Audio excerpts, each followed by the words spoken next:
বৃহস্পতি সদা সর্বদা ভালো ফল দেবে, এবং বক্রী অবস্থায় বৃহস্পতি মার্গী অবস্থায় যা ফল দেবে তার চেয়ে 3 গুণ বেশি ফল দেবে।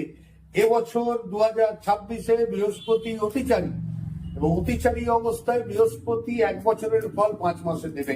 2026-এর 2রা জুন থেকে শুরু হচ্ছে বৃহস্পতির প্রভাব। হ্যাঁ স্যার, আর একটা কোশ্চেন আছে স্যার। অনেকে বলে বৃহস্পতি যে জায়গায় বসে তার নাকি একটা বেশি ওয়েট থাকার জন্য স্থানচ্যুতির ব্যাপার একটা থাকে, এটা কি সত্যি ওই ঘরটাকে কিছুটা ড্যামেজ করে? কিছুটা ড্যামেজ করে, কিন্তু বৃহস্পতি যেহেতু গুরু, গুরু কখনো কারোর খারাপ করতে পারে না। যে যতটা বৃহস্পতির ড্যামেজ হচ্ছে যেই জায়গাটা, বৃহস্পতি তার নিজস্ব প্রভাবে সেই জায়গাটা রিপেয়ার করে তাকে একটা জায়গা দেয়। স্যার যদি কারোর লগ্নে বৃহস্পতি থাকে? খুব ভালো, খুব ভালো। বৃহস্পতি শত্রু ঘরে থাকলেও সেটা ভালো, কখনো খারাপ হয় না। গুরু কখনো খারাপ হতে পারে না, শনি কখনো খারাপ হয় না। লোকে শনিকে বলে পাপ গ্রহ, আমি শনিকে বলি শনি সবচেয়ে ভালো গ্রহ। শনির মতন ভালো গ্রহ শনি ভালো সেই ওঠায় জীবনে।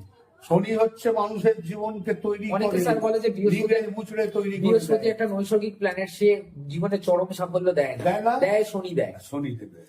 দেয় বৃহস্পতি হচ্ছে যোগাযোগ দেবে, বৃহস্পতি আধ্যাত্মিকতা দেবে, বৃহস্পতি মানুষের মননকে তৈরি করবে। কিন্তু বৃহস্পতি ওই দেবে তো দেবে, ওই এগুলো থেকে তোমাকে আর্ন করতে হবে। দেবে শনিদেব,